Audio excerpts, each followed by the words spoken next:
There. Good morning, my friends. Welcome. Hi, everyone. My name is Crystal DeCoon. I'm super excited to spend the next few minutes with you diving into the topic of leadership. So I'll give it a minute. I'll let everybody come on into the live. If you want to go ahead and let me know where you're joining from, that would be great. And you can also write hashtag live if you're watching this live and hashtag replay in the chat if you are watching this on replay. So welcome, my friends. Come on in. Let me know where you're from as you're coming in. And yeah, excited to have you here early morning on a Thursday. So super excited to get this started. All right, we'll give it a minute and we'll let everyone get in. Awesome. So we are live today on LinkedIn, on Facebook, and on YouTube. If this is the first time you're joining us, please make sure you subscribe and we will stay in touch. So let's dive into leadership, my friends. And this concept of new school leadership is something that I've been really talking about, and people have been really kind of curious about. You know, I'm a leader, I'm in a leadership role, but I'm really stuck. I don't know how to inspire, motivate people. And that's where we find that people are having the biggest challenge, right? Is they're put into a leadership position and they might not have the tools to succeed. So let's give you some good stuff today. I'm going to give you 3 things to really focus on as you're a new leader within an organization, or perhaps you've been a leader for many years. But with the new challenges that COVID's provided, there's these roadblocks that are coming up. So we're going to dive in and share a few of those with you. So I'll just give it a moment as everybody's coming in. Go ahead and let me know in the chat where you're from. Also hashtag live if you're watching this live and you're with us live, as well as hashtag replay if you're watching this later. Come on in, everyone. All right, I want you to think about something that you admired about the last leader you had that really inspired you. What was a characteristic that you just absolutely adored and admired about them? What were their behaviors like? What were their habits like? What type of a coach were they? What was it about them that really inspired you and motivated you? So many of you have watched my videos in the past or my trainings in the past, and I always seem to go to a few of my leaders that have just stuck with me since a really early age. Most of which are actually female leaders from my my retail days, and I connect with them. Even to do this live today, I connected with them and got advice and input from so many of them. Now, they were my leaders almost 20 years ago, but they were my leaders for a good 15, 20 years, and they inspired me and motivated me to be the leader I am today. And so I really encourage you to think about who that leader was for you. Who was that one? Maybe you have many. That leader that really inspired you and motivated you to be who you are today. And so when we think of leadership, those characteristics, those behaviors, those little coaching styles that they had, do they let you get away with everything, or do they coach you when things weren't great? Those are the leaders that will continue to inspire today. Now, here's the thing about leadership. I'll share 3 things today with you. Number 1, when it comes to leadership, often we find that people are put into a leadership role through succession. It's the next step in their career. It was the next path for them. They wanted to maybe earn a little bit more. Maybe they went back to school, so they got, a master's so they could earn more. And so they're put into a leadership role. And, that's fantastic that they've got the drive, that they've got the know-how, they've got the wisdom to get into a leadership role. But you want to be able to think of what a leader looks like today. In 2022, we are just getting it out of the midst of a global pandemic. We've got all sorts of other challenges in the world. And we're in 2022. And what it takes to be a leader today is extremely different than what was required of a leader back in the day. And so when you think of those leaders, they're put into a position of leadership through succession. We really want to be able to understand what it takes today. And what it takes today is somebody who can inspire, motivate, challenge, coach, and ultimately create an environment in which people are going to thrive, succeed, and just be their best, right? And so to create an environment where somebody's going to be able to be their best, That takes work. And that's not typically what we know of leadership. What we know of leadership typically is, they have to make sure that admin stuff is done. They have to make sure perhaps, scheduling their team. If somebody calls in sick, what do I do? Make sure hiring, letting go, coaching. To an element of coaching, I find a lot of leaders are not coaching the way we should be coaching. They feel they're responsible for that high level, what's the word? It's not coaching, but it's almost like the rules. They're responsible for implementing and keeping the structure of the rules.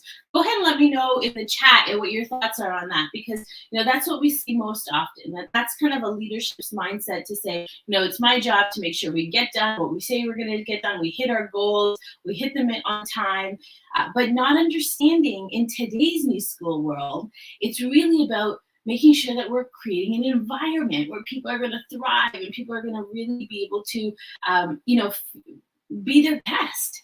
We've hired them. We've chosen our people. We've trained our people. And so it's up to us to be able to get that best out of them. And that best doesn't mean working 24/7. That best doesn't mean, working more than they're supposed to. That best means those characteristics that you hired somebody for, we got to make sure that they're able to use those. And so number one, as a leader, you really want to make sure that succession planning, although it might be something that is a right fit for that person, we also want to make sure that we're giving that person the tools. Did they ever choose to be a leader? Did they ever say, I want to inspire people and I want to motivate people and I want to be able to create environments for people? I want you to think about that. If I'm talking to you and you're that leader who was put into that position, I want you to go back and I want you to think about, what are the tools I need to succeed? Do I know how to motivate? Do I know how to inspire? Do I know how to coach and develop? Do I know how to create an environment where people are going to thrive? Right? And so you may not have been given the tools, and you may have been in a leadership role for many, many years, but having the tools and getting professionally trained, professionally understood about what it takes to be leaders. I mean, there's so many amazing books out there, but really, for me, it's those three things: motivate, inspire, and cultivate a culture of success and an environment where people are going to thrive. Okay, so that's number one thing when it comes to new school leaders today. That's one of those things where people are put into successions because it's the natural next step, but maybe that person hasn't necessarily agreed to saying, these are the things I want to do as a leader. Yes, I got to hit my goals. Yes, I got to hit those targets. But more than anything, I need to cultivate a culture of success.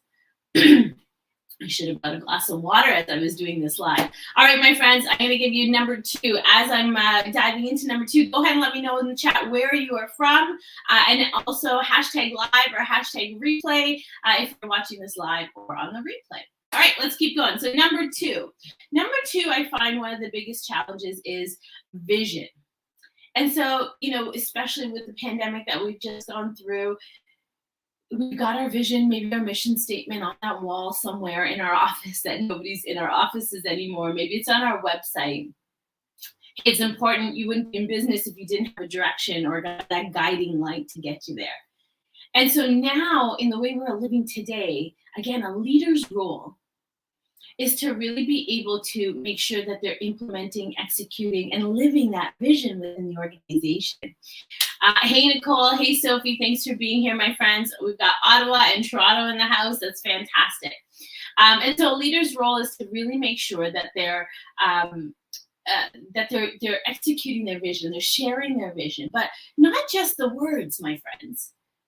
What is it going to take? What are the tactical things that your team needs to do day in and day out to be able to, move that time closer?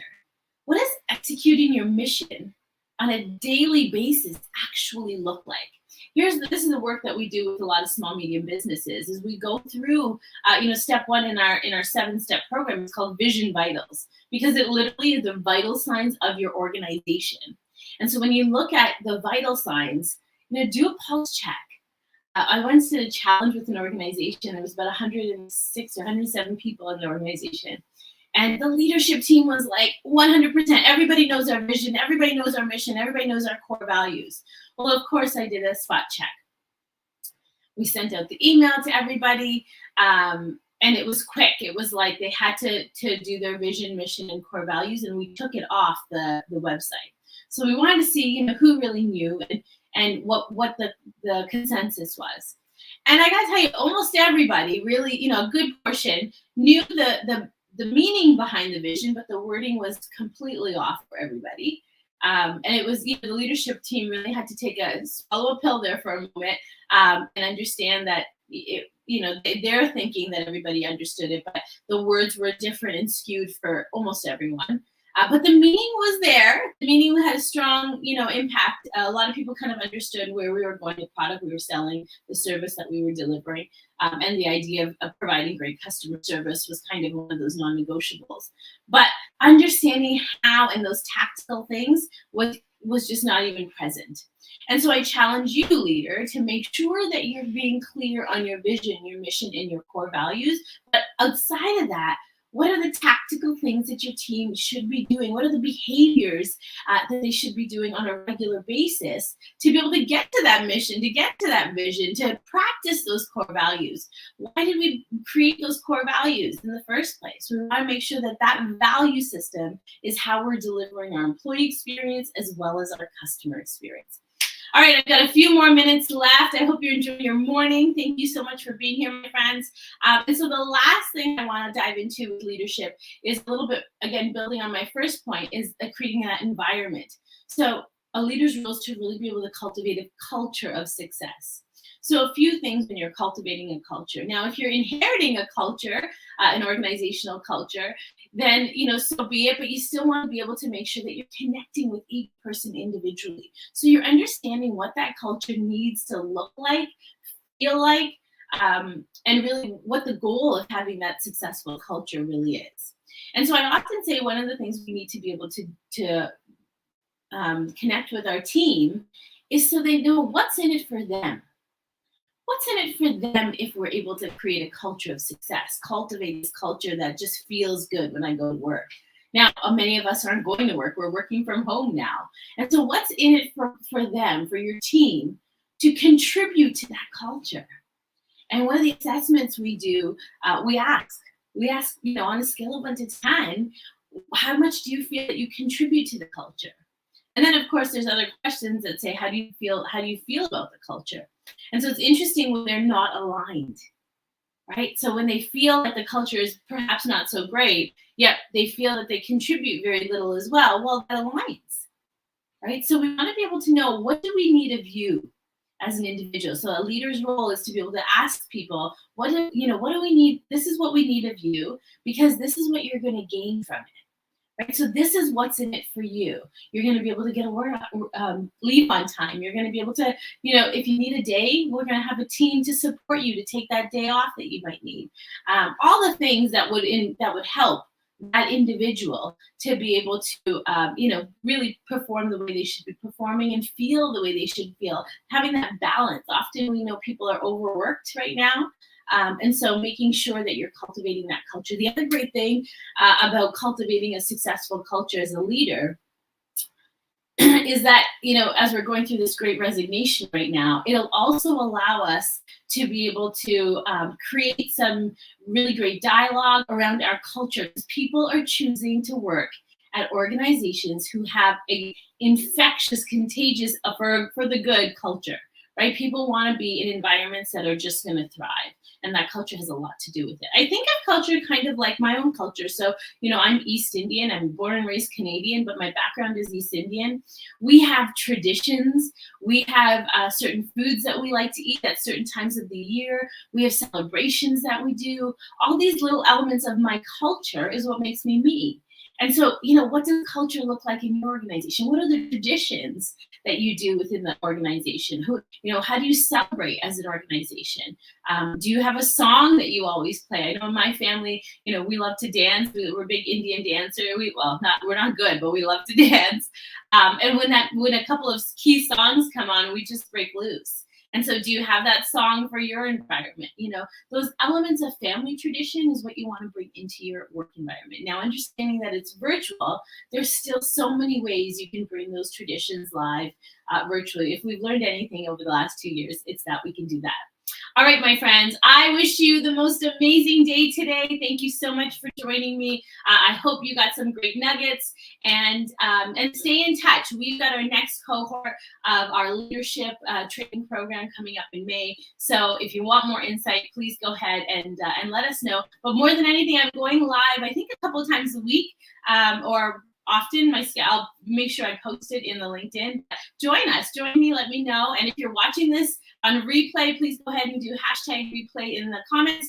And let me know also, I'd love to know, is there an area of leadership that you want to learn more about? Go ahead and let me know that in the comments. I'll be sure to touch on it in the coming weeks. And then go ahead, and if you've got a leader that has absolutely inspired you, please go ahead and give them a thank you in the comments and let them know that you appreciate their inspiration. Have a fantastic day, my friends. We'll talk to you soon. Bye for now.